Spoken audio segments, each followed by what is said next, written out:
They say family is supposed to be your safety net, the ones who stand by you when the world falls apart. But as I lay in the ICU, fighting for every gasp of air, mind toasted cocktails under a blazing sun, laughing in Instagram photos with captions like, "Finally free." And in that darkness, something inside me shifted. My name is Kelsey Hart. I've survived cancer, heartbreak, and a lifetime of carrying others' burdens. But this was a betrayal I couldn't forgive. So I planned my revenge with the same determination I had used to fight for every breath. Ensure you hit the subscribe button, because what happened next? Let's just say they never saw it coming. And I promise you, you'll want to know every last detail. I never thought it would come to this. Trapped in a bed, tubes sprouting from every vein like a grotesque bouquet, the rhythmic beeping of machines my only music. The smell of antiseptic and cold metal clung to the air, turning every breath into a battle. It was supposed to be just a checkup, tightness in my chest, a lingering cough, a doctor's cautious suggestion that I get some tests done. But then the tests turned into more tests, then a blur of hands and white coats, and suddenly I was in the ICU, every monitor screaming as if my heart had declared open rebellion. I remember the overhead lights, harsh and unflinching, reflecting off the cold metal railing of the bed.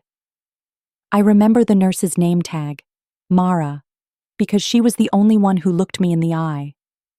I tried to speak, to ask for my family. She placed a trembling hand on my forehead and whispered, "They're not here, honey. They said they're away." Away. The word rattled in my skull like a loose screw. Away. I didn't understand at first. Away? Where? Why? My mind struggled to process what my body was too weak to fight. Every breath felt like a razor slicing through my lungs. My mouth opened in a silent scream, but the words were swallowed by the hiss of oxygen. I drifted in and out of consciousness. Dreams tangled with reality. I saw my mother's face, a carefully crafted smile that never quite reached her eyes. My sister's laughter, always too bright, too sharp, like glass that could cut you if you weren't careful. My brother's shrugs, the ones he used when he didn't want to get involved. I woke to the sound of laughter. Not in the room, but from the small phone speaker on the bedside table. Mara had left it for me, thinking it might comfort me. Instead, it was a portal to a different world. A world where my family had packed up their beach towels and sunscreen, left me in a sterile room with a tube down my throat, and headed to paradise. The Instagram post hit me like a punch to the gut. My sister in a neon bikini, her tanned arm draped around some faceless boyfriend, her caption a dagger. "Finally free. Beach days forever." The likes climbed by the second. My mother's comment below it. "You look amazing. So proud of you." Proud. I stared at that word until my vision blurred. Proud of what? Proud of leaving me behind, fighting for air, while they danced on the sand? My chest convulsed with pain, and for a moment, I thought the machines would flatline. But the pain settled into something else, something dark and hard. In the hours that followed, every beep of the monitor seemed to echo a question. What are you going to do about it? I was trapped in my own body, a prisoner with no voice, no strength. But my mind sharpened like a blade. I thought of all the times I had been there for them. The late-night phone calls, the money lent and never repaid, the silent nods of approval when they needed me to back them up. I thought of the Christmases spent alone because they were too busy, the birthdays forgotten, the hospital visits skipped, all the excuses, all the lies. Mara came in once, saw the look in my eyes, and hesitated.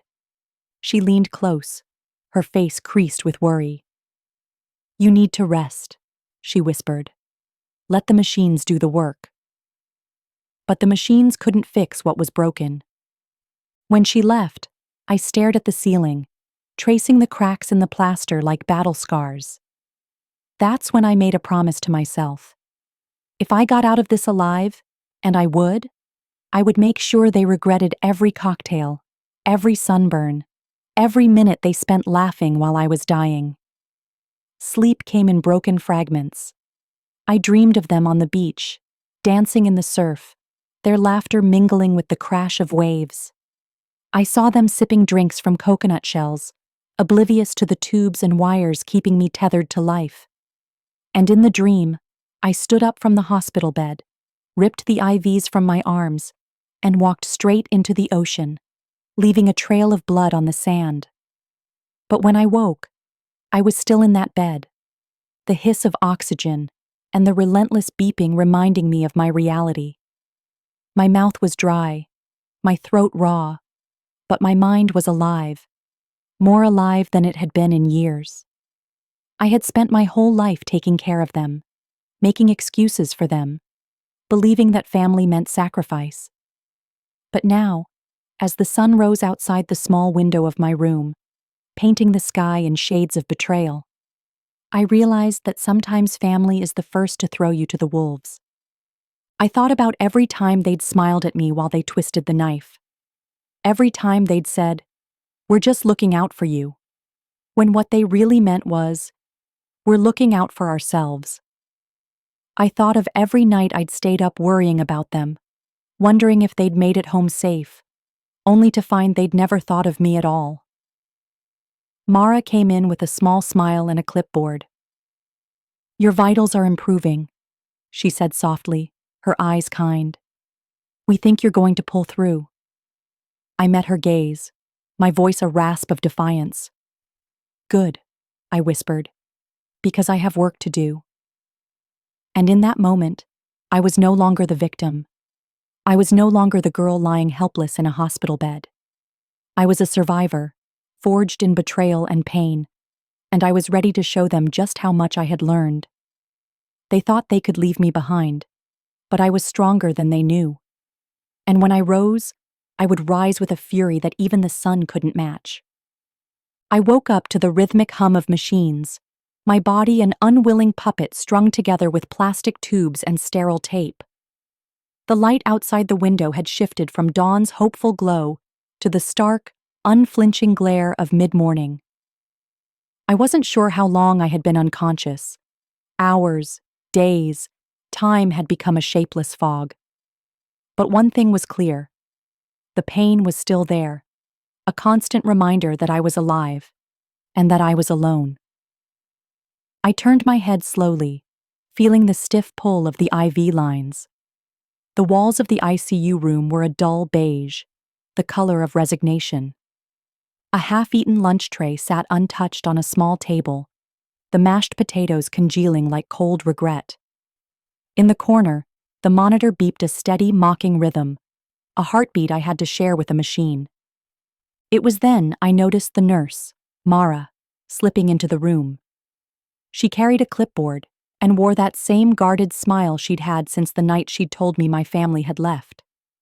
I watched her from under half-closed eyes, the way a soldier watches an unfamiliar movement in the distance. "Good morning," she said softly, like she was afraid to wake me fully. "How are you feeling?" How was I feeling? That was a question too big to answer. My mouth was dry, my throat raw from the ventilator, but even if I could have spoken clearly, I wouldn't have known where to start. So I just stared at her, letting the silence answer. My body was weak, my hands trembling even when I tried to clench them into fists. I focused on the small victories, the air filling my lungs, the steady beep of the machine that hadn't flatlined yet. Each breath was a promise I made to myself. I would get stronger. I would get up. And when I did, they would wish they'd never left me behind. Mara finished her checks and started to leave. At the door, she paused, her silhouette framed by the harsh fluorescent light. "If you need anything at all, just press the button. I'll be here," she said. The day passed in a haze of pain and half-sleep. Nurses came and went, Machines beeped and whirred. I drifted between memories and nightmares, between the voice of my mother telling me to be patient and my sister's laughter echoing in my ears like a taunt. Morning arrived like an accusation. The sun was too bright, too cheerful for a world that had let me slip between the cracks. The rhythmic hiss of the oxygen tube next to me felt like a lifeline and a leash. Each breath reminded me that I was still here, still tethered to this bed, still waiting for a sign that any of them gave a damn. Mara's voice was the first sound that broke through the fog. "Good morning," she said softly, her tone too gentle, too practiced. I could hear the pity in her voice. She thought I needed her kindness, her pity, her carefully measured words. What I really needed was the truth, and a fire I could light under every memory that bound me to them. She adjusted my pillows and checked the lines running into my arms. I watched her, my eyes sharp, memorizing every movement, every sigh. When she finished, she gave me a small, hopeful smile, the kind you give a child who has no idea the world is about to swallow them whole. "They'll be back soon," she said. "Your sister sent a message last night. They're having some issues with their flights." I could tell she didn't believe it. Her eyes darted away too quickly. But she said it anyway, like a nurse's duty was to smooth over the cracks that the truth had left. I didn't respond. My voice felt too small, too fragile, and I refused to use it for lies. Instead, I turned my head and let my eyes land on the wall across from me, a bland, off-white canvas where the shadows played like ghosts. Every breath was an echo of betrayal. I could feel the shape of it, cold and hard, lodged deep in my chest. Images from their vacation posts ran through my mind like a film reel on repeat. My sister in her neon bikini, hair tangled in the salt air. My mother in her wide-brimmed hat, drink in hand, her laughter frozen in a digital eternity. My brother with his arm around some stranger, grinning like he'd won the lottery. Every caption a slap in the face. Finally free! Living our best lives. Family first. The hypocrisy made my throat burn. Family first. The words rattled in my skull like a curse. I thought about every time I'd picked up the phone when they'd called, no matter the hour. Every time I'd bailed them out, no questions asked. Every time I'd put my own needs on hold to be what they needed. Always the one they could count on. Always the one who came last. I thought back to when Dad was dying, how I'd sat by his side for weeks, feeding him ice chips, reading him the sports section he used to love, while they'd managed an appearance every few days, just long enough to check a box. Even then, I'd told myself it was enough, that it was okay, that I shouldn't expect more. But this was different. This was them choosing themselves. This was them abandoning me when I needed them most. And something inside me, something brittle that had cracked 1,000 times, finally shattered. The nurse left, the click of the door closing behind her like a judge's gavel. Silence settled in the room, heavy and final. I lay there staring at the ceiling, feeling every breath rattle in my chest, feeling every heartbeat like a question I couldn't answer. Why was I always the one left behind? Why was I always the afterthought? The buzzing of my phone against the tray table made me force my eyes open. Another notification from my sister. Another smiling picture in paradise. Another slap in the face. "Hey sis, can you believe the view here? We might stay an extra few days. Everything is just so perfect." I stared at that word until the letters blurred. I imagined her tanned legs stretched out on a lounger, the sun casting its golden glow across her skin. I could almost smell the ocean on her hair, feel the sand between her fingers. She was living her best life, and I was living my worst. I thought about all the times I'd let her off the hook. The missed birthdays, the broken promises, the way she'd always found a way to make her choices seem reasonable. "You know how it is," she'd say, laughing, brushing off my disappointment like a stray hair on her shoulder. "Life gets busy." And I'd nodded, swallowed the hurt, and told myself I was being too sensitive. But this time, the hurt didn't fade. It carved itself into my bones. It wasn't a momentary sting. It was a permanent scar. And I decided I was done being the afterthought. Something shifted inside me. A cold clarity, like ice in my bloodstream. I couldn't control what they'd done. I couldn't rewrite the past. But I could control what came next. I could decide what kind of person I would be when I left this bed. I could decide how this story ended. And as I lay there, weak but alive, I made a promise to myself. They would regret leaving me behind. Every single one of them. Sleep had abandoned me by the time the sun began to fade, turning the hospital room into a cavern of shadows and sharp edges. Machines blinked like silent witnesses to my transformation, and the oxygen hissed at me as if it knew I was plotting something. I turned my head slowly, testing my muscles, feeling the stiffness that came from days of lying here, helpless and betrayed. But even the smallest movement reminded me that my body was beginning to obey me again, that my willpower had not died in that bed. I heard the shuffle of shoes in the hallway before I saw her. Mara appeared in the doorway, clipboard in hand, her face drawn with fatigue and concern. Her eyes flickered with something I couldn't quite name. Sympathy, maybe, or pity. But it felt like a bruise every time she looked at me that way. I didn't want her pity. I wanted her honesty. She pulled a chair closer and sat down, her fingers idly tracing the rim of my chart. "How are we feeling today?" she asked, her voice soft enough to disappear into the hum of machines. I opened my mouth, fighting for the air I'd once taken for granted. "Stronger," I rasped.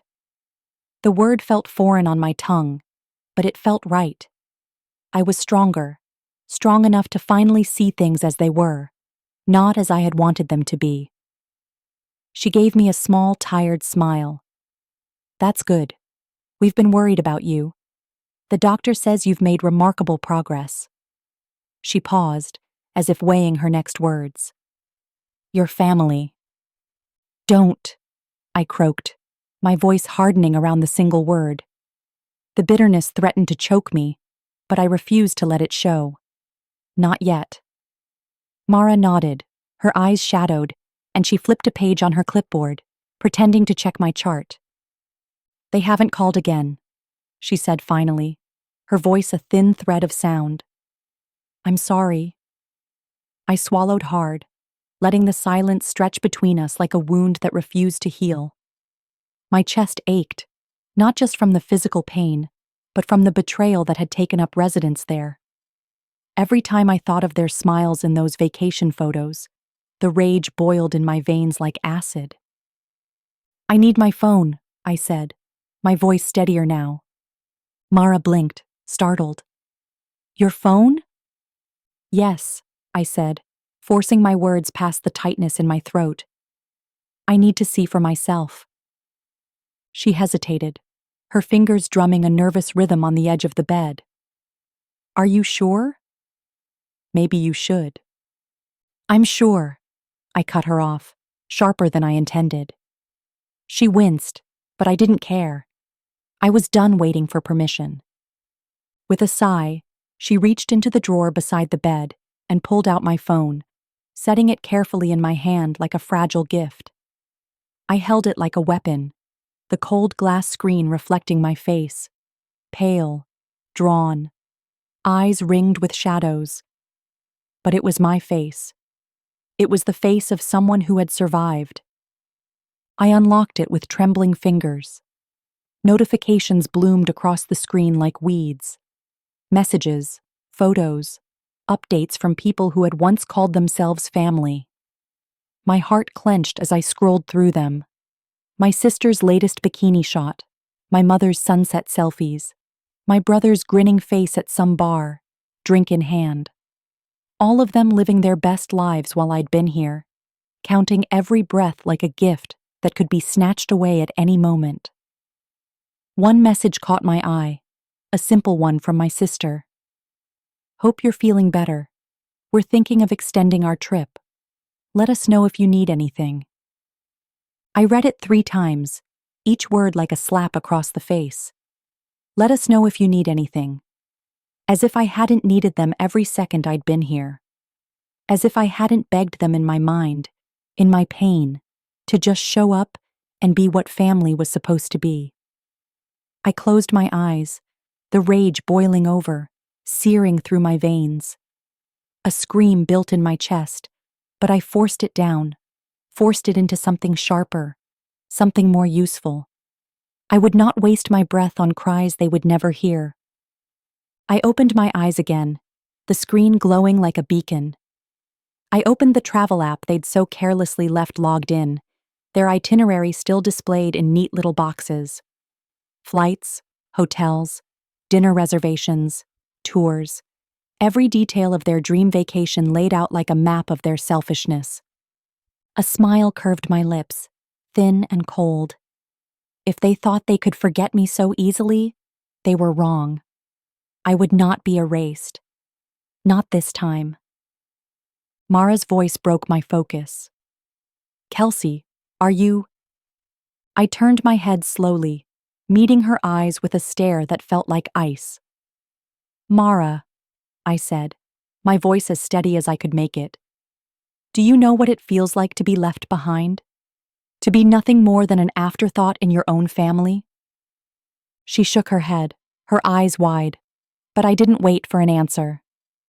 "It feels like drowning," I continued, my words low and hard. "Like every breath might be your last, and they don't even notice you're gone." Mara's lips parted, but no words came out. I could see the horror in her eyes, the realization that this wasn't just about illness. It was about betrayal, about the kind of wound that never stops bleeding. I turned back to the screen, my fingers dancing over the keys. One by one, I began to dismantle their perfect vacation. Flight reservations, canceled. Hotel bookings, revoked. Spa appointments, gone. I watched the confirmations disappear, one after another, like dominoes falling. The smile on my lips grew colder. Let them feel a fraction of the panic I'd felt, the helplessness that had eaten away at my soul. Let them know what it was like to be left with nothing. Mara's voice trembled. "Kelsey, what are you—" I didn't look at her. "I'm taking back what's mine," I said simply. And in that moment, I wasn't just the patient in the ICU. I was the reckoning they never saw coming. I scrolled through the remains of their vacation plans, the ones I had dismantled with such deliberate precision. The hotel confirmation numbers, the restaurant reservations, the spa treatments, all of it undone, like threads pulled from an unraveling sweater. I imagined them arriving at the hotel, bags in hand, expecting luxury, and finding only locked doors and confusion. I pictured my sister's shrill voice demanding to speak to the manager, her entitled tone cracking like glass when she realized there was no one left to placate her. A new message lit up the screen. It was from my mother, her name an accusation. "Honey, we're having some trouble with the hotel. They say our reservation was canceled. Could you call and straighten it out?" I read the message 3 times, each word like a poison I was too tired to spit out. Could I call and straighten it out?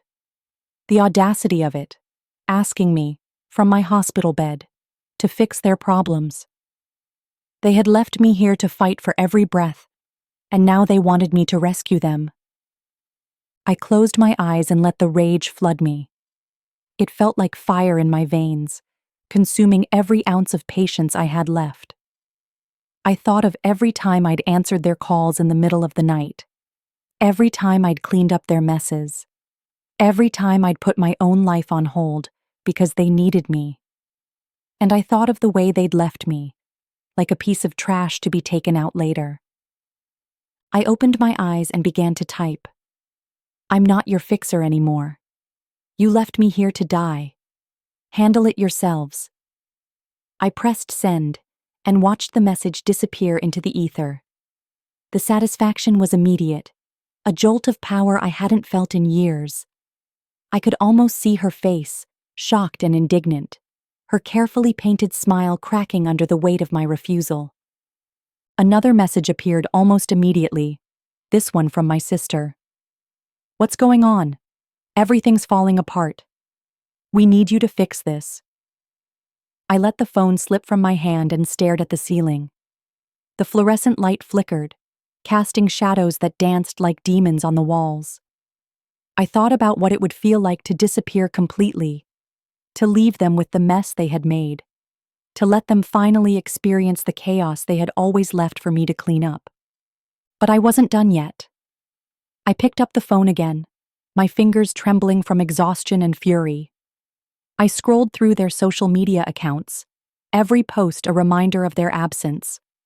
Photos of beaches, of cocktails, of luxury and ease.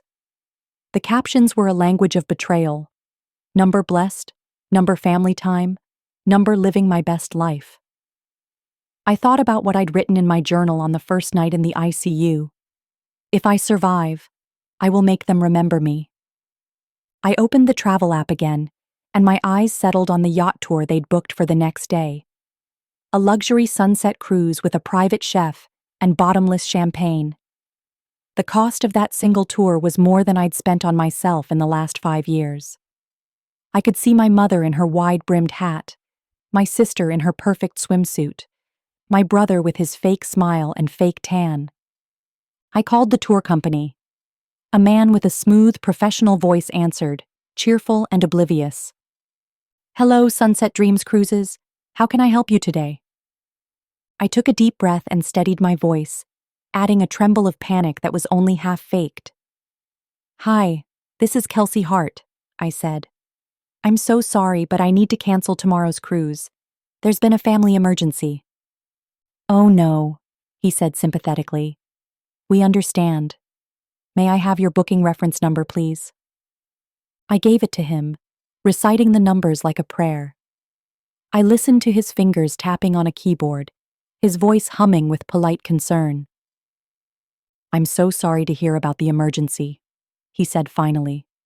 Your reservation has been canceled. The refund will be processed within 3 to 5 business days. Thank you, I said, my voice steady now, ice in my veins. I appreciate it. I hung up and let the phone fall to the bed. A long, slow exhale left my lungs, and for the first time since they'd left me here, I felt the tiniest spark of peace. Let them show up at the dock in their designer sunglasses. Let them stand there with their perfect smiles as the boat they'd paid for pulled away without them. Let them taste the helplessness I'd been choking on for days.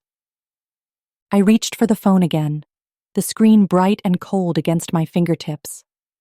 My hands shook with exhaustion, but I forced them to steady, driven by something deeper than strength, a resolve that burned like a brand in my chest. I pulled up the reservation app, the one with the neat little boxes and the perfect plans they'd made. Dinner at the resort's Ocean View restaurant, a golf tournament, a private spa day. I let the rage unfurl in me, slow and deliberate. I could almost see them now, my mother with her wine glass raised, my sister's squeal of delight, my brother's smug grin as he checked his watch. They would think I was the same person they'd left behind, the same one who'd always fixed things for them, always cleaned up the messes they'd made. But I was no longer that person. I dialed the number listed for the resort's main office. The line rang twice before a syrupy voice answered, Bayview Resort, how can I assist you today? I forced the tears to the surface, not that it took much effort these days. Hi, I said, my voice trembling. This is Kelsey Hart. I'm calling about the dinner reservation for the Hart family. There's been an emergency. The voice on the other end softened immediately. Oh no. Is everything all right? I let out a ragged breath that might have been a sob. No, I whispered. My mother. She's had a stroke. We have to cancel everything. A pause, then a murmur of sympathy. I'm so sorry. I'll cancel all the reservations right away. Thank you, I said, each word laced with ice. Thank you so much. I hung up, my hands trembling. The screen faded to black, reflecting my face, hollow eyes, skin stretched too thin, a smirk that felt like it had been carved there. I leaned back against the stiff pillow, letting the darkness wash over me. Let them walk into that restaurant, expecting their table, only to find confusion. Let them stand there in their designer clothes, faces red with embarrassment, the laughter dying on their lips. Let them taste the humiliation they'd so easily served me. The phone buzzed again, another text from my sister. Hey, can you call the hotel? They're saying something's wrong with the spa appointment. Mom's freaking out. I stared at the message, my thumb hovering over the keyboard. I imagined her standing there, phone in hand, looking around for me to fix it. I imagined the tightness in her chest when she realized I wasn't coming to save her. I typed slowly, deliberately. You left me when I needed you most. I guess you'll have to figure it out on your own. I hit send and felt the satisfaction bloom in my chest, a dark flower of revenge that smelled like freedom. For the first time in days, I felt the strength in my bones. My body was still weak, but my mind was sharper than it had ever been. Every beat of my heart felt like a drumbeat leading me towards something I couldn't quite name, but I knew it would end with them on their knees. A noise at the door made me stiffen. The handle turned slowly, and for a moment, I expected to see Mara, her worried face peeking in with another dose of comfort I didn't want. But it wasn't Mara. Ben, the night nurse, stepped into the room, his face half lit by the glow of the monitor. He had the tired look of someone who'd been working too many shifts, his hair plastered to his forehead. Hey there, Kelsey, he said, his voice too bright, too rehearsed. Just doing rounds. How's the pain tonight? I forced a smile, though it felt brittle on my face. Manageable, I lied. Pain was nothing now. Pain was fuel. He moved closer, checking the IV line, adjusting the monitors. I watched him like a hawk, every movement catalogued, every detail stored away for later. Trust was a luxury I couldn't afford, not anymore. You're a fighter, he said after a moment, his voice softer, more human. Most people wouldn't have made it through what you've been through. I met his eyes, my voice a whisper. That's because they don't know how to fight, I said. His eyebrows lifted, but he said nothing. He finished his checks and gave me a nod. Get some rest, okay? Sure, I said, my tone flat. I watched him leave, the door clicking shut behind him. Rest. That word felt like a joke now. Rest was for the weak, for the trusting, for the people who still believed in fairy tales and family dinners and promises made over Christmas lights. I wasn't one of them anymore. I was something else now, something forged in betrayal, sharpened by pain, and tempered by revenge. I wasn't done yet, not by a long shot. I picked up the phone again, scrolling through the contacts I knew by heart. There were more plans to ruin, more lies to expose, more illusions to shatter. My family had chosen themselves over me. Now I would show them what that choice really cost. And tomorrow, when the sun rose on their perfect vacation turned nightmare, they would know, finally know, what it felt like to be left behind. The morning sun cracked through the blinds like a blade, slashing the shadows that had sheltered me through the long night. My breath fogged the plastic tubing with each exhale, a testament that I was still alive, though sometimes I wondered if that was a blessing or a curse. I hadn't slept. I'd lain there in the darkness, the hum of machines pressing against my temples like a heartbeat, replaying every memory of them, my family, choosing themselves over me. Mara's shift had ended hours ago, leaving me in the care of Ben, who, despite his attempts at small talk, couldn't hide the discomfort in his eyes when he looked at me. I was the reminder of what people would rather forget. That even the strongest can be abandoned. That even the ones who gave everything can be left to rot. My fingers curled around the phone, each movement deliberate. The battery light blinked its warning, but I didn't care. I wasn't done yet. The things I'd undone were only the beginning. Cancelled reservations, ruined dinners, spa days vanished into nothing. I wanted more. I wanted them to feel what I'd felt every hour I'd spent in this bed. Helpless, alone, disposable. I opened my email and stared at the half-written message I'd started in the early hours of the morning, my thoughts raw and sharp as broken glass. A letter to the hotel manager, carefully drafted in the same polite tone they'd always expected from me. Dear manager, I am writing on behalf of the Hart family regarding the charges on our account. Due to an unexpected medical emergency, one that has left our daughter hospitalized and fighting for her life, we ask that all pending charges be canceled. Please understand the difficult position we're in, both emotionally and financially. Thank you for your understanding. Sincerely, Patricia Hart. My mother's name at the bottom was my dagger. She'd taught me well, how to put on the mask, how to twist the truth into something that would get what you wanted, how to keep the smile even when your heart was breaking. I pressed send and imagined the look on her face when she got the call from the hotel asking about her hospitalized daughter. Let her explain that one. Let her spin the lies she'd so easily woven all my life. I closed the email app and opened the group chat that had been silent since their vacation began. The last message was from my brother, sent the night before their flight. See you on the other side. So excited. I read it 3 times, the words like acid. I could still see his grin, the way he'd always managed to slip through life without consequence. He was the charmer, the one who never got blamed for anything, the one who could laugh his way out of any mistake. I'd covered for him more times than I could count, and every time I'd told myself it was because that's what family did.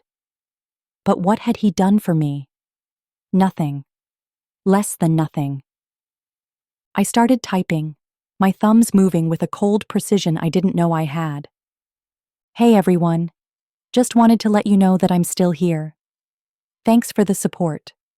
Really means a lot. I hit send and waited. The dots appeared almost instantly, typing, then disappearing, then typing again.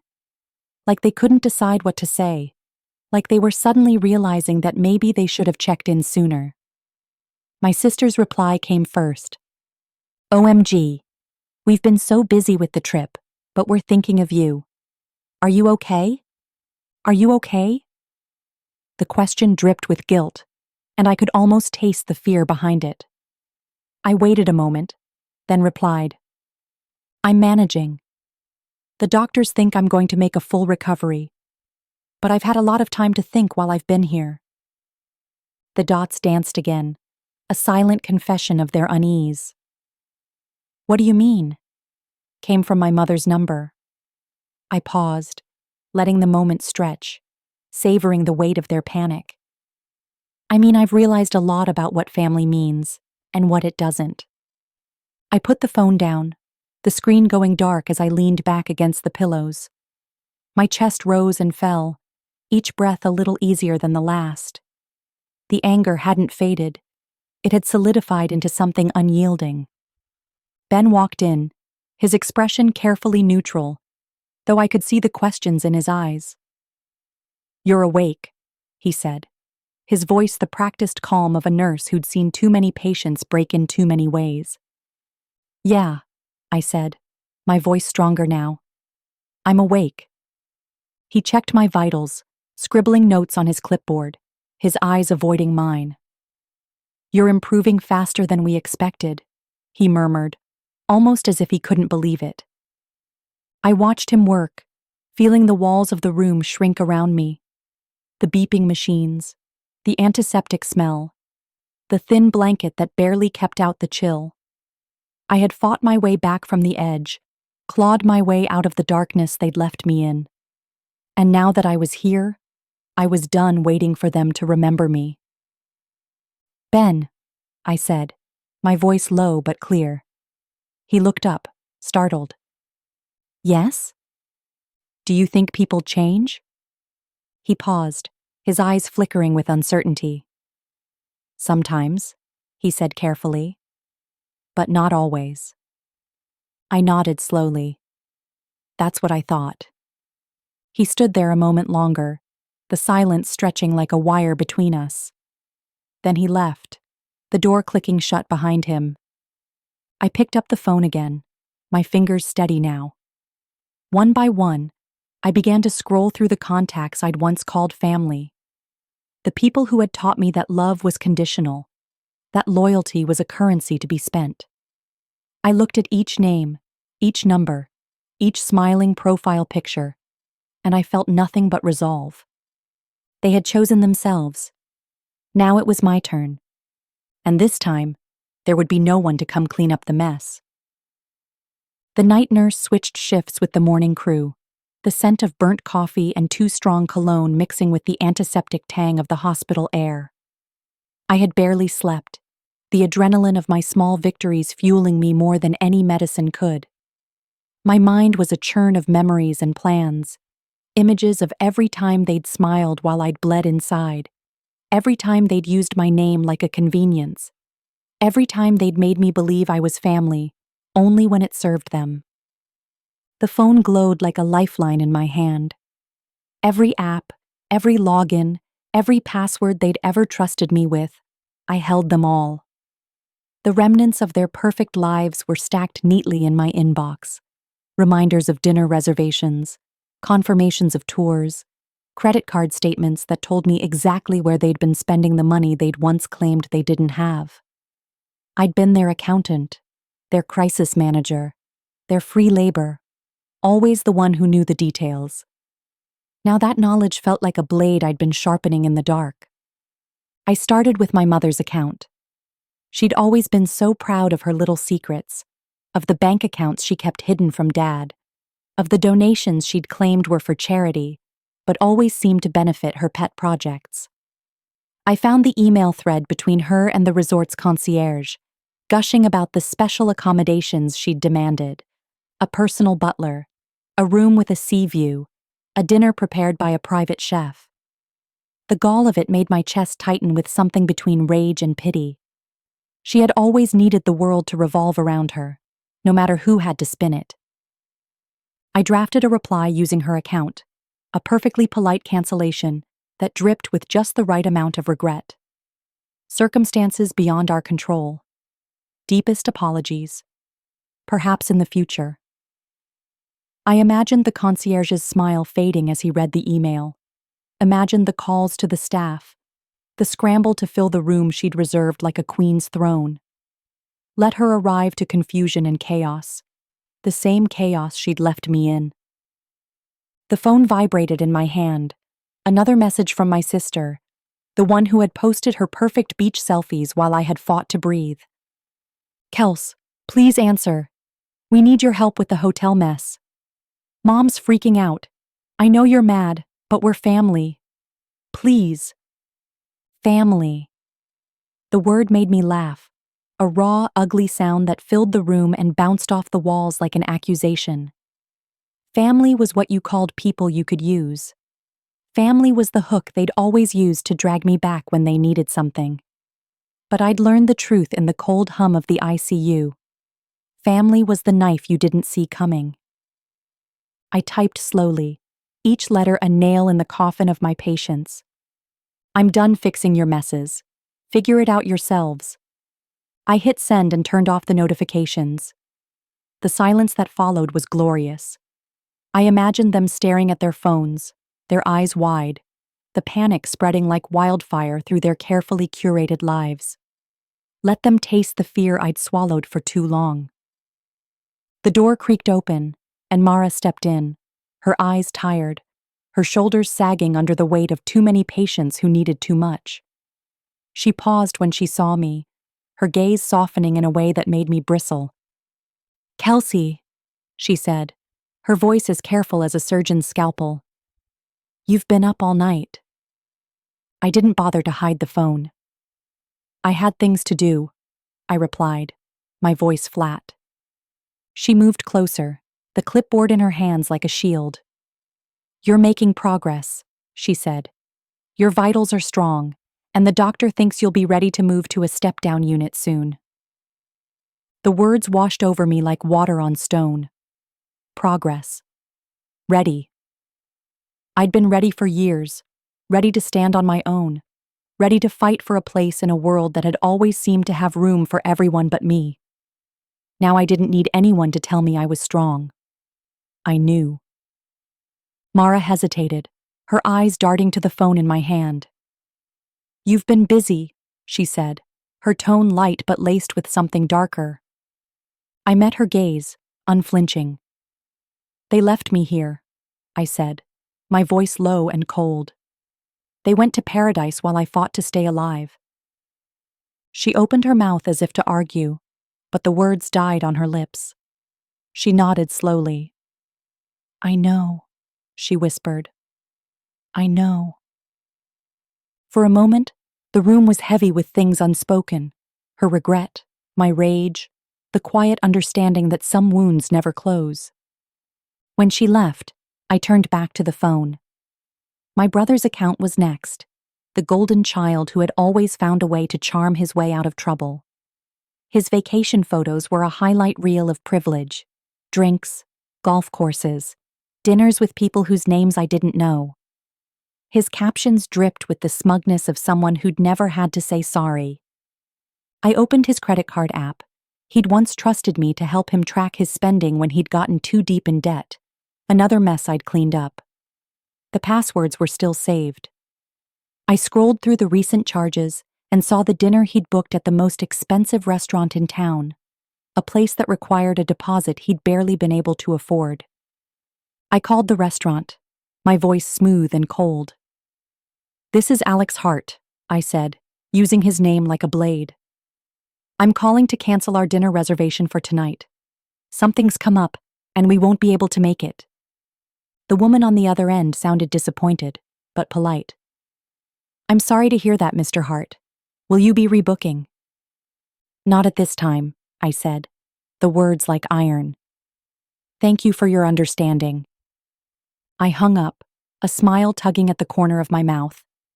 Let him show up, dressed to impress, only to find no table, no welcome, no carefully prepared illusion of status. Let him learn that the world didn't owe him anything, and neither did I.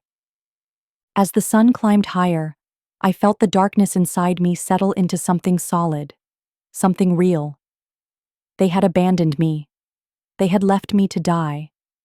And now they would learn that the girl they'd left behind wasn't the girl they'd come back to. Because I had learned that sometimes the only way to survive was to become the storm they never saw coming. And I was ready. A knock on the door startled me. Mara entered, her expression drawn tight with worry. She carried a tray with a bowl of oatmeal that looked more like punishment than nourishment. "You need to eat something," she said, setting it down on the table beside me. "I'm not hungry," I replied, my voice flat. She sat down, her hands folded in her lap, the worry lines around her mouth deepening.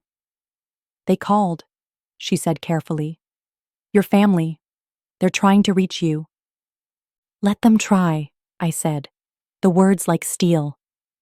Her eyes darted to the phone in my hand, and I knew she wanted to ask, to pry into the darkness she could see brewing just beneath the surface. But she didn't. She just nodded and stood. "You're stronger than you know," she whispered, almost as if she were saying it to herself. I waited for the door to close behind her before I turned back to the phone. I opened the family group chat, a collection of names and memories that used to feel like home, but now looked like a list of suspects. Their faces in the profile pictures smiled out at me with a warmth that felt false now, a facade I could see straight through. I typed slowly, deliberately. I hope you're all enjoying your vacation. It's amazing what you can do when you don't have to worry about anyone else. I hit send, and imagined the panic that would ripple through them like a stone dropped into still water. Let them feel that panic. Let it twist in their guts the way mine had every time I'd wondered if I'd wake up alone. The replies came faster than I expected. Kelsey, please. Let's talk about this. I scrolled past my sister's message, my thumb trembling but steady enough to keep moving. My brother chimed in, his words dripping with the same charm that had gotten him out of every scrape. Sis, come on. This is getting out of hand. Just let us explain. Explain? The word felt like a joke now. They'd explained everything away for so long, every missed birthday, every canceled dinner, every broken promise, until the explanations were all that was left. I typed again, my hands steady, my breath even. You made your choice when you left me here. Enjoy the consequences. Send. I put the phone down and leaned back against the pillows, the adrenaline crackling in my veins. I thought about the dinner reservations I'd canceled, the spa days I'd undone, the boat tour that would never happen. I pictured them standing there, red-faced and humiliated, their perfect vacation dissolving into chaos. I imagined the phone calls to customer service, the frantic explanations, the desperation to hold on to the image they'd curated for themselves. I wanted them to feel what I'd felt, helpless, discarded, forgotten. A nurse came in and checked the IV line, her hands gentle but her eyes wary. I knew she could sense the shift in me, the way I carried myself now, less victim, more executioner. She didn't ask questions. I didn't offer answers.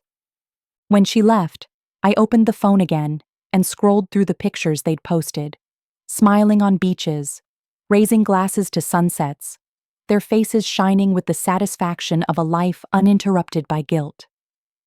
I saved each one to a folder marked Evidence, a reminder of who they really were when the mask slipped.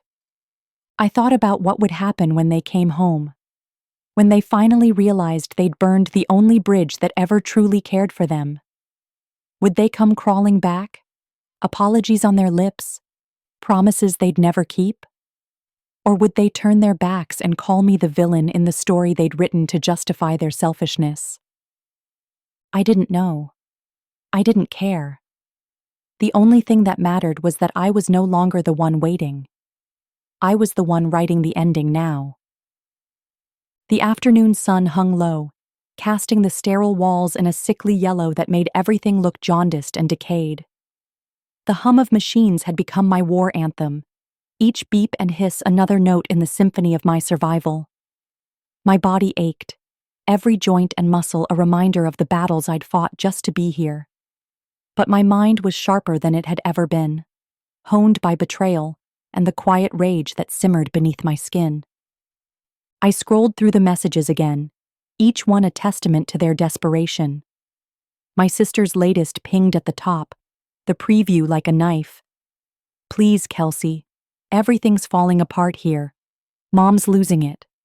Call me. I let the message sit unread, the way they'd let me sit here alone. I could almost see her, hair perfectly styled, tears smudging her mascara, her voice rising in that pitch I'd always known meant trouble. The golden child, the princess, the one they'd all protected while I'd cleaned up the messes behind her. Not this time. The phone rang, vibrating like a dying insect on the thin hospital blanket. My brother's name lit up the screen, a name that used to mean comfort, but now tasted like ashes in my mouth. I let it ring until it went silent, the room filling with the absence of him, with the emptiness he'd left behind. They'd made their choices, every one of them. Every canceled birthday, every skipped visit, every time they'd decided their fun was worth more than my pain. I'd kept the receipts, every single one, stored like a ledger in the back of my mind. Now it was time to cash them in. I opened the folder I'd labeled Evidence, the photos they'd posted of their perfect vacation. Sunburned smiles, tanned legs stretched across beach chairs, drinks clinking in hands that had never once held mine when I'd needed them most. Each one a trophy of their indifference. The phone buzzed again, this time a notification from the resort app. An automatic update. My cancellation had gone through. Their private dinner, the one they'd planned for that night with the fancy chef and the wine pairings, gone. I could almost hear the confusion in their voices, the stammering excuses to the manager who would look at them like the frauds they were. I opened my mother's social media page. She'd posted another photo, her face stiff with a smile that didn't quite reach her eyes, the caption a bright, brittle lie. Sometimes life throws us a curveball, but family always sticks together. The hypocrisy of it made my hands tremble with fury. Family. A word she'd used like a weapon, a shield she'd hidden behind every time she'd abandoned me. I typed a comment, my fingers steady as steel. Not always. I hit send and imagined her seeing it, her face blanching, the tremor in her voice as she tried to explain it away to her friends, to the strangers who liked her posts, who didn't know the truth behind the filters and the hashtags. Let them see it. Let them see the cracks. The phone rang again, and this time I answered. I needed to hear it, needed to taste their panic. Kelsey! My sister's voice exploded into my ear, shrill and frantic. What the hell is going on? The hotel says our dinner's canceled, the boat tour's canceled, Mom's having a meltdown. I let the silence stretch, savoring the crackle of static, the sound of her desperation. Maybe you should have thought about that, I said finally, my voice a calm blade. Before you left me here. Kelsey, come on, she pleaded, her voice breaking. We didn't know it was this bad. We just thought you'd be okay. We thought. You thought. I cut in, my voice rising, sharp and cold. You thought about yourselves. You thought about your vacation. You thought about everything except me. A sob broke through on the line. We're family, Kelsey. Please, just quotation mark. Family. I spat the word like venom. You left me to die, and now you want me to fix everything for you? Figure it out yourselves. Kelsey, please, she whispered, her voice cracking like glass. I hung up. The room around me felt different now, like a cage I'd finally learned to break open. The wires and tubes no longer felt like chains, but reminders of what I'd survived. I wasn't the same person they'd left behind. I'd become something they couldn't control anymore. Ben walked in with a clipboard, his steps hesitant, his eyes darting to my face. Hey, he said softly. You're looking better today. I am, I said, my voice like iron. He paused, sensing something had shifted. Your family. They'll figure it out, I said, cutting him off. They always do when it's for themselves. He didn't reply, but he didn't argue either. He just nodded and left me alone again, the door clicking shut like the closing of a tomb. I picked up the phone and opened the group chat one more time. Their messages lined up like a confession. Please, Kelsey. We're sorry. We didn't know. Please answer. We love you. We're family. I stared at those words, feeling nothing but the hollow ache of a wound too old to bleed. I typed slowly, deliberately, each letter a nail in the coffin of the person I'd been. Enjoy the rest of your vacation. You'll need it. Send. I let the phone fall from my hand and stared at the ceiling, the fluorescent lights glaring down like an accusation. But I didn't feel accused. I felt alive. I felt free. Because for the first time, I wasn't the one left behind. They were. Evening settled over the hospital like a shroud, the shadows deepening in the corners of my room until the edges of the walls seemed to blur and shift. The machines hummed their endless song, the hiss of oxygen and the steady beep of the monitor, a grim soundtrack to my thoughts. Every breath felt earned now, a victory in a war I hadn't chosen, but was determined to win. The fourth line tugged at my arm, reminding me I was still tethered to this place, but I didn't feel like a prisoner anymore. I felt like the warden. Every beep of the monitor sounded like applause. Mara's shift had started again. She entered the room with the quiet carefulness of someone who had learned to respect the storm behind my eyes. She carried a small plastic cup filled with pills and a bottle of water. Her eyes flicked to the phone, and then back to me, a question she didn't dare voice. "Here," she said gently, offering the cup. "Pain management. It'll help you sleep." I took the cup but didn't swallow the pills.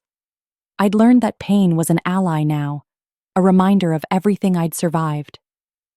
"Thanks," I said, my voice even, "but I'm not ready to sleep." She hesitated, her gaze lingering on me like a touch.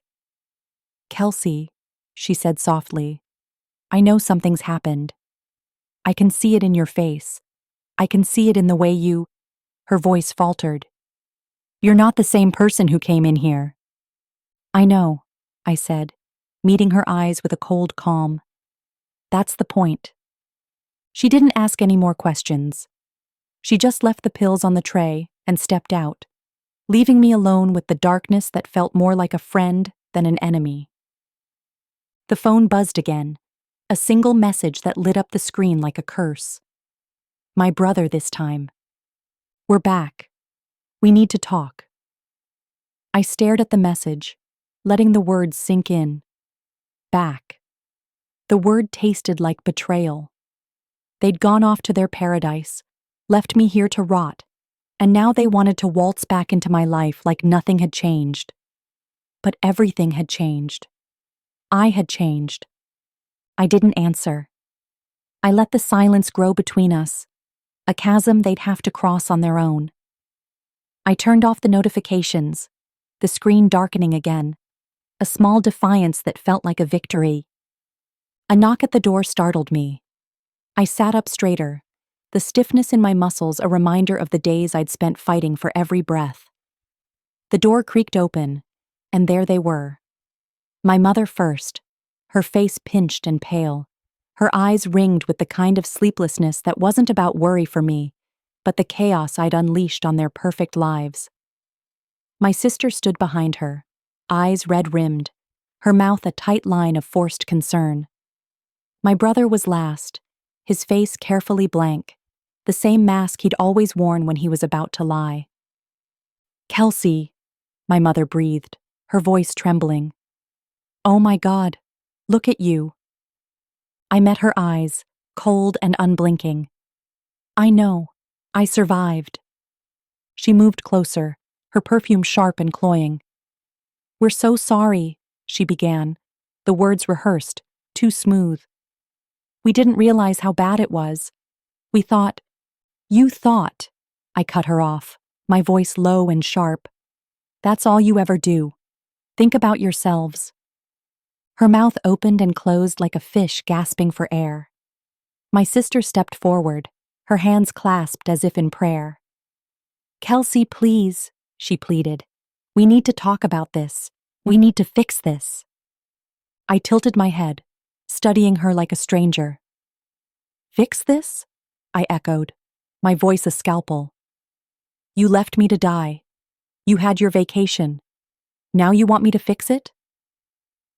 My brother finally spoke, his voice the same smooth drawl he'd always used to get out of trouble.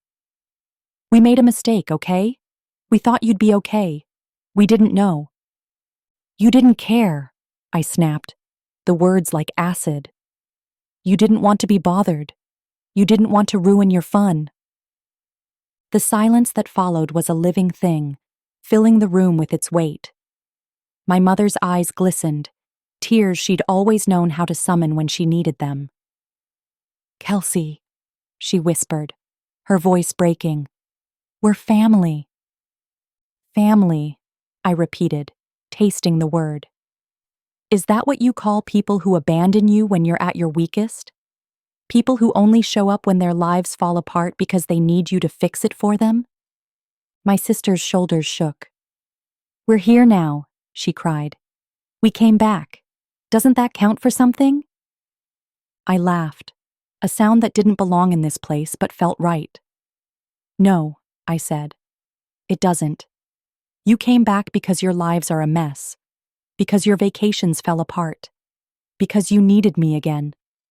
But I'm not your cleanup crew anymore. They stared at me, faces pale and stricken, the weight of my words settling like a stone in the pit of their stomachs. I let the silence stretch, let them feel the cold truth I'd carried alone for so long. Kelsey, my mother whispered, reaching for my hand. Please, let us make it right. I pulled my hand away. You can't, I said, my voice steady. You made your choice, and now you get to live with it. The room was quiet, except for the steady beep of the monitor, a cold reminder that I was still here, that I had survived everything they'd left me to face alone.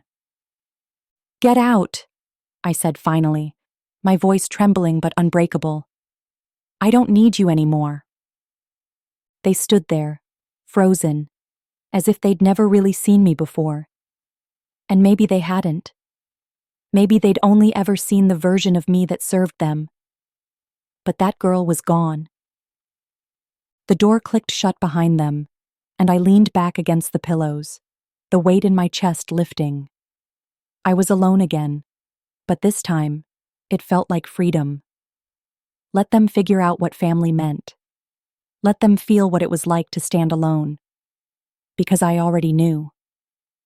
The room felt colder after they left, and my breath rattled in my chest, steady but uneven, a reminder that life didn't just disappear because you wanted it to.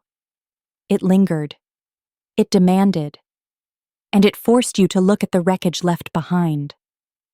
I turned my head toward the window, where the late afternoon light painted the sky in bruised purples and reds. It felt like the world was on fire, but the fire was far away, unreachable, leaving only the smoke behind to choke on. I thought about the years I'd spent playing the good daughter, the fixer, the one who made the phone calls and wrote the apology notes, and held the family together with trembling hands.